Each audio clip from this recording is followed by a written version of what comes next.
Europe and America, collectively usually referred to as the West, are two continents that home the superpower of the time, pending to the international space and the political and economic hold that they have.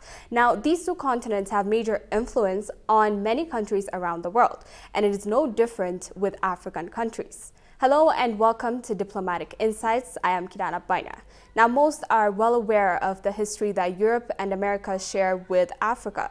But in today's program, we will be looking at present-day relations and other factors regarding the relationship between African countries and Europe and America.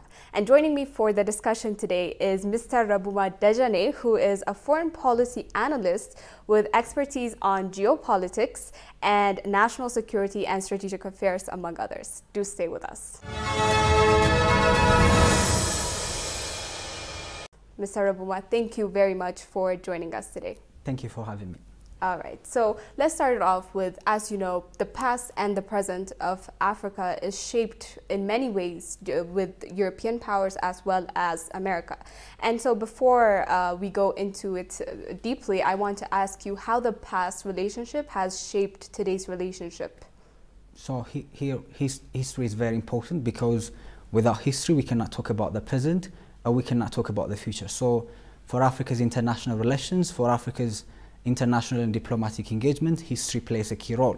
And when it comes to history, it is not only the negative and devastating history of Africa with its European powers and international partners, but also it has a very complex history with European and the American different governments. So history plays a key role. So when it comes to history, I think from the 15th to the 19th century, the era of transatlantic slave trade highly impacted Africa's current status as one of the marginal powers in the global geopolitical environment. Why we say this? Because the transatlantic slave trade, basically the Euro-American slave trade, depopulated African population. It highly impacted Africa's economy in terms of the European powers exploited Africa's resources, Africa's population to their own development and to their own advancement. So the transatlantic slave trade massively impacted Africa's economy, African society, and African state structure. So it's important to look into the African history from a diverse global point of view. The other important point when it comes to the transatlantic slave trade is not only the economic and political aspect of the transatlantic slave trade, it also destroyed African culture and African society. So these histories are important for understanding current geopolitical place of Africa in the international environment. And the other important point that we need to talk about is that Walter Rodney, in his book How Europe Underdeveloped Africa, he basically told us how Europe's major players exploited African resources, major African population to their own advantage. So this side of African history is important. Here we are not talking about African history not only to blame and to give a story of a victim, but also this history plays a critical role to understand the present situation of Africa and its geopolitical situation. The other point that I would like to point out with regard to African history is that of a colonial history. Colonialism impacted African society. If we want to understand the current map of Africa, it's basically because of colonialism. It was created by a colonial adventure, a colonial violence, and a colonial imperialism of European powers. So colonialism highly impacted African society, African states, and the place of African international relations. So we need to understand how colonialism massively influenced the current situation in Africa.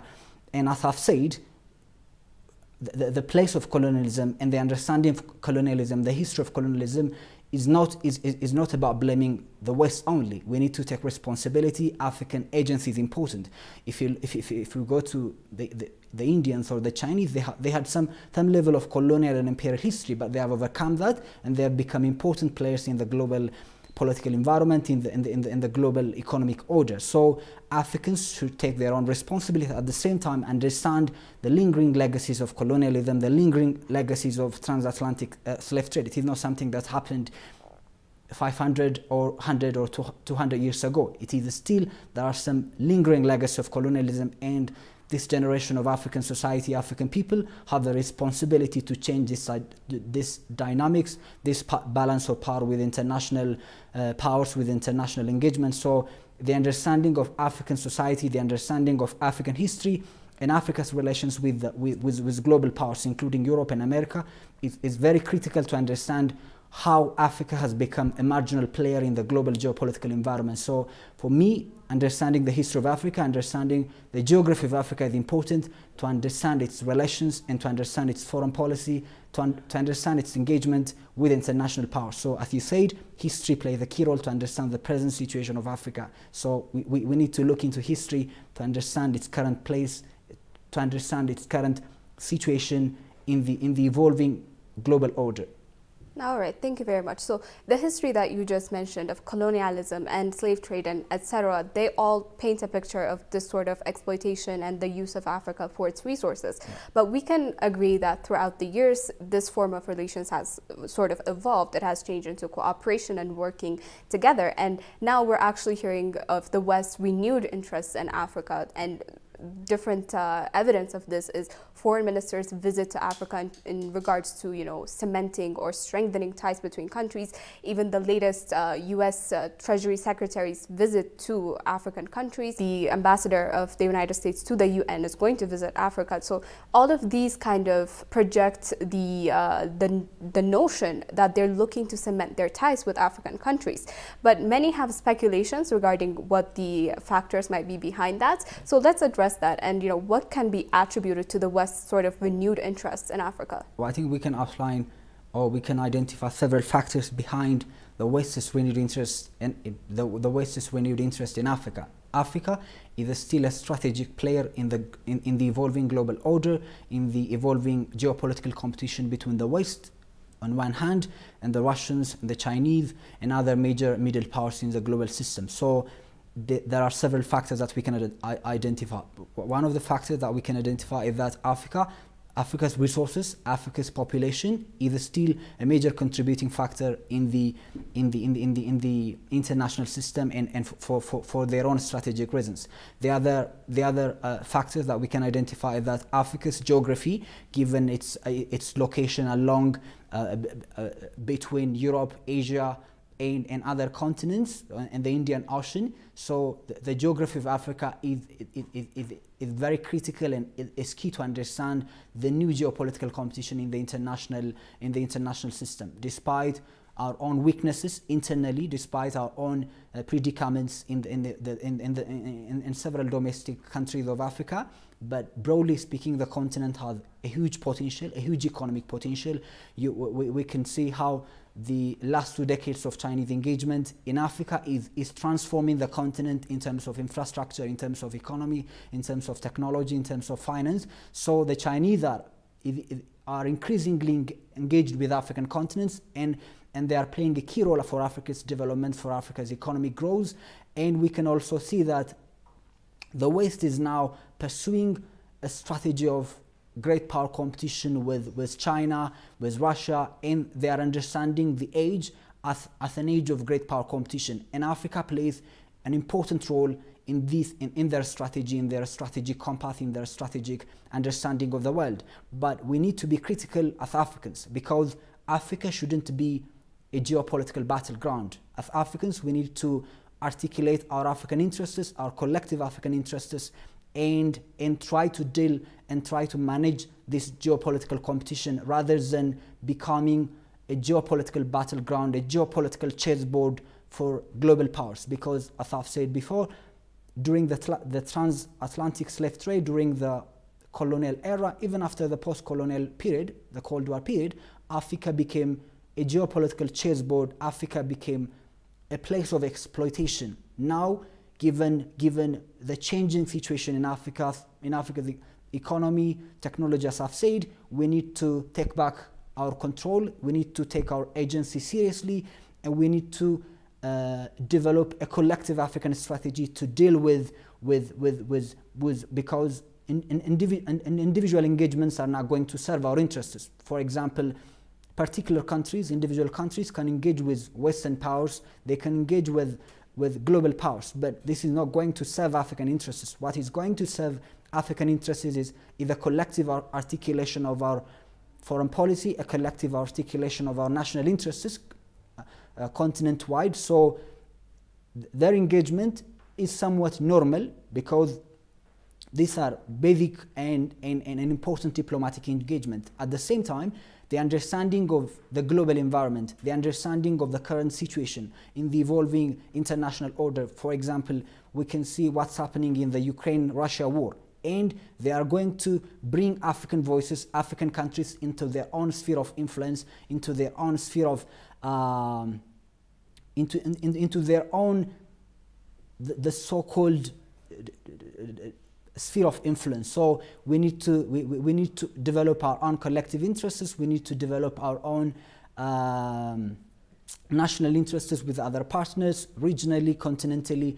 And here I think the African Union can play a critical role in advancing a collective national interest of African societies, African states, rather than having these individual, divided and polarized dealings with major parts of the world. So for me, the individual element is not important. The collective part is important because during, as I've said, different historical periods, African states tried to provide an individual and unilateral response to a global interest. That did not work. What works and what will work for African interests is to have a collective articulation of their national interests and their global aspiration. All right. So speaking of actually working with African countries and superpowers and revival of the interest, I'm going to read you a statement that Professor John Stremlow, who's an international relations lecturer at Witwatersrand University, said. Donald Trump has total disregard for Africa, and he hasn't traveled here. And if he got re-elected, I doubt he'd visit the continent. And he figures this isn't worth his attention. So this professor is trying to kind of articulate the former president of the United States, Donald Trump's disregard or sort of negligence towards Africa. And where I'm going with this now is, with the Biden administration, we're seeing a very renewed interest in dealing with African countries. President Joe Biden himself stated it at the U.S.-Africa Leaders Summit that was held in December. He said, "We're all in Africa's future." So, you know, the shift of approach towards Africa regarding the Joe Biden's policy towards it and Trump's policy towards it, you know, what changes are we seeing and what can we expect? So, the changes and continuities are important when we compare Trump's foreign policy towards Africa and Biden's foreign policy towards Africa. A brief look at Trump's foreign policy is important. For me, and generally speaking, for many African countries, Trump followed an American first, a hyper-nationalist, a unilateralist approach to its foreign policy. And we can remember some of the derogatory and offensive and insultive words that the president used. We don't have to dignify the words of the president by repeating some insulting words towards African countries, but the general framework of Trump's foreign policy towards Africa was, as he said, was that of a negligence. The president did not make a single visit towards Africa, and Trump's national security advisor during that time, Ambassador John Bolton, articulated that African countries should and must choose the United States over Russia and China and their foreign policy engagement. So what we can understand from the Trump's foreign policy is that he basically denied African agency, not only African agency, but the foreign policy independence and the policy autonomy of African countries.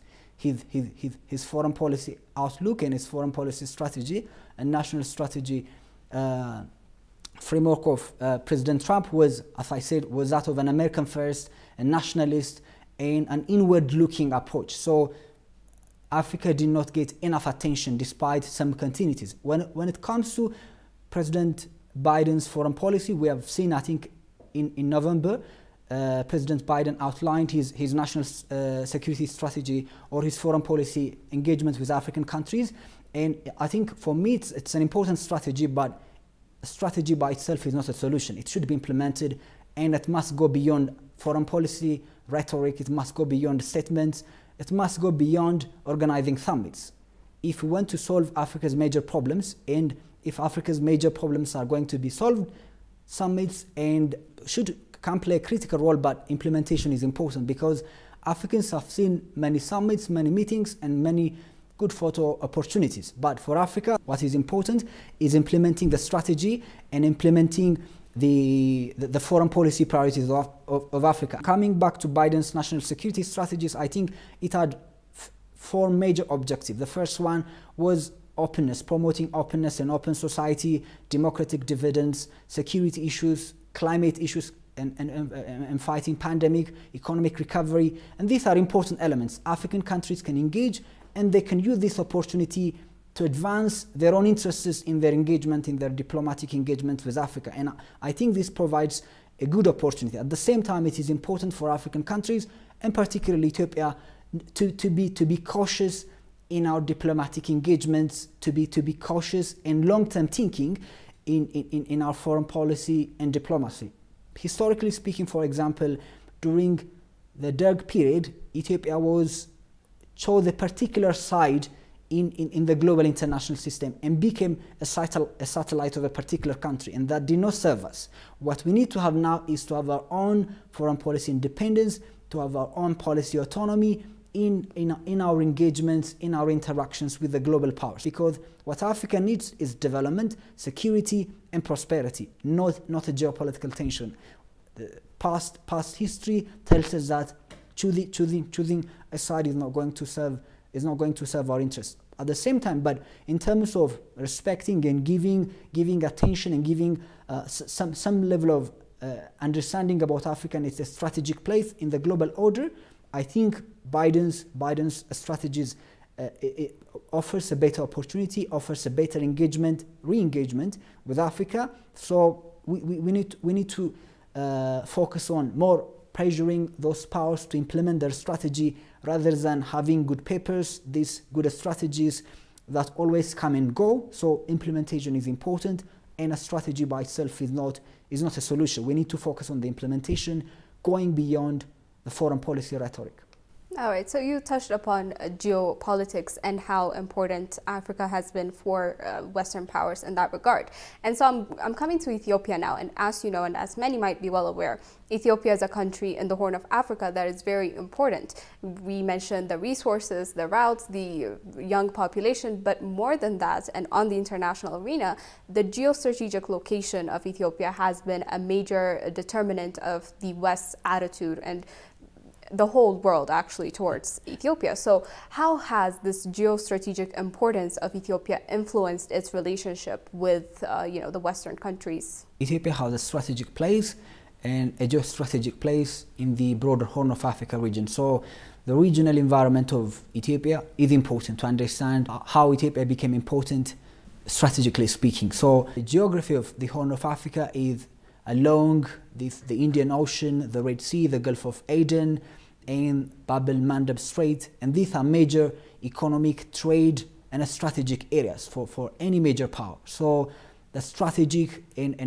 geostrategic place of Africa within the broader Horn of Africa is important to understand how Ethiopia became and is important in its regional and strategic outlook. If we look at Ethiopia's strategic place, for example, Ethiopia is often called the water tower of Africa. The Nile is a place where Nile starts, and 80% of the contribution comes from Ethiopia.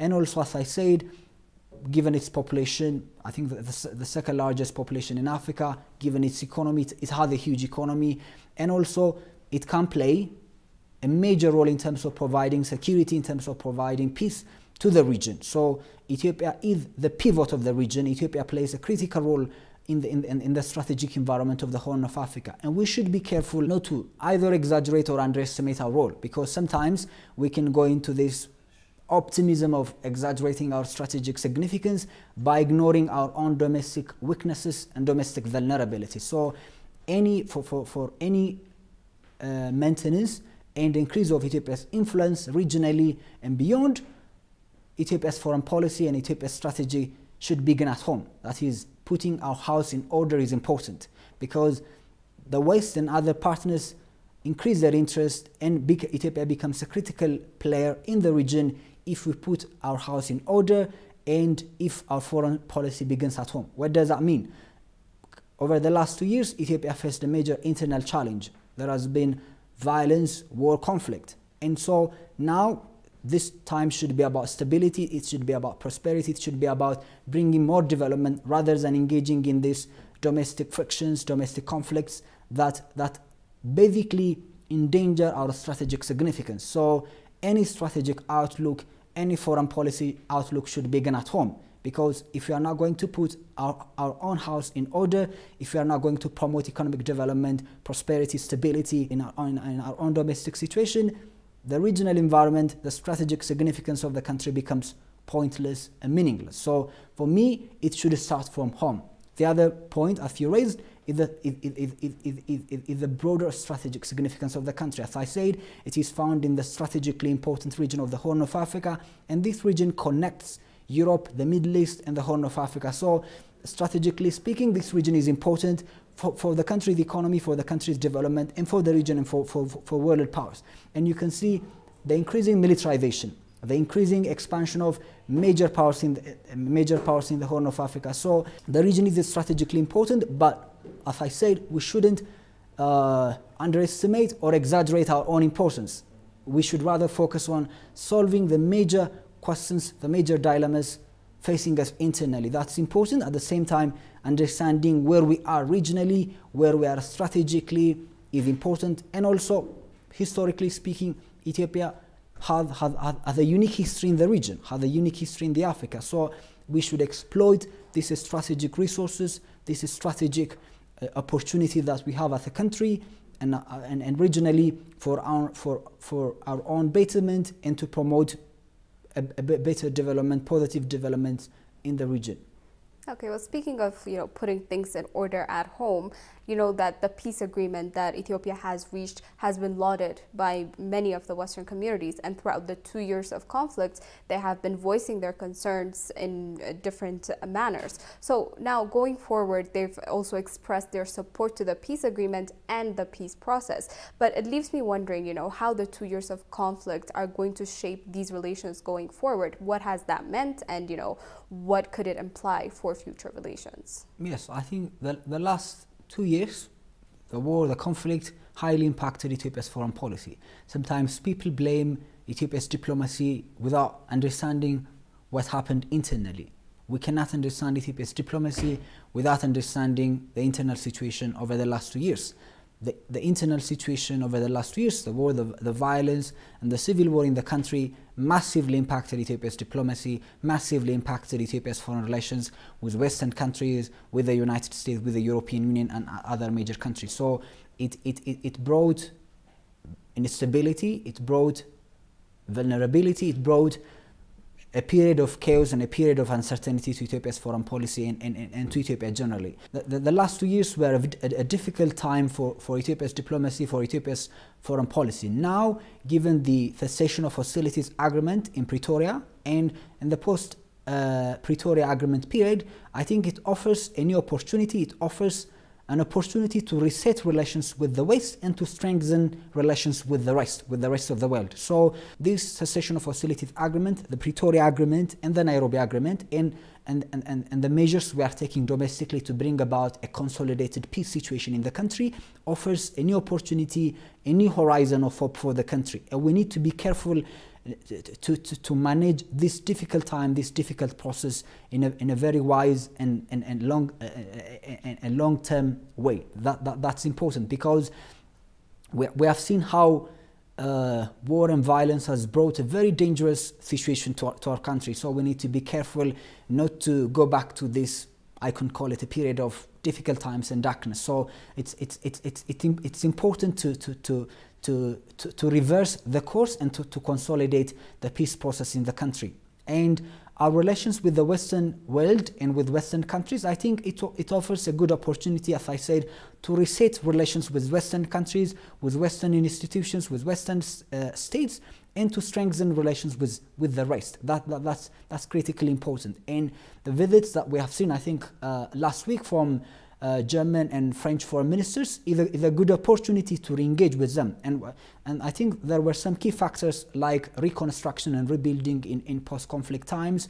Issues of accountability are also there, and also issues of rebuilding conflict-affected areas are also important. So managing this difficult time is important for Ethiopia's government, for major stakeholders in the peace process. So this is important because it not only impacts our economy, our society, our survival as a state, but it impacts our diplomacy. And we need to be careful to manage this difficult time in a very wise manner, so that we can go back to a period where prosperity, development, security is important for this country. That's critically important. Still, so diplomacy is important. Re-engagement with the Western world is important. So we need to take this time as an opportunity to re-engage with the West, as an opportunity to normalize our relations with the Western world, and as an opportunity to consolidate our relations with major partners of Ethiopia and with major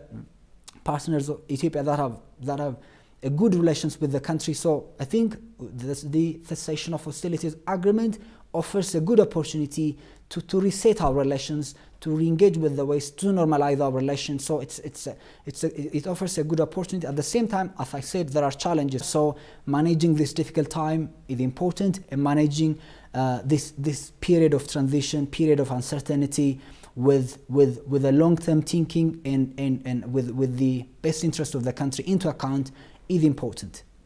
All right, so thank you very much for that articulation of what's happening right now and what we can do going forward to make the most out of our renewed relations, I guess, with the Western countries. Mr. Rebuma, thank you so much for giving us your time and for the insights you've offered today. Thank you so much. Thank you very much.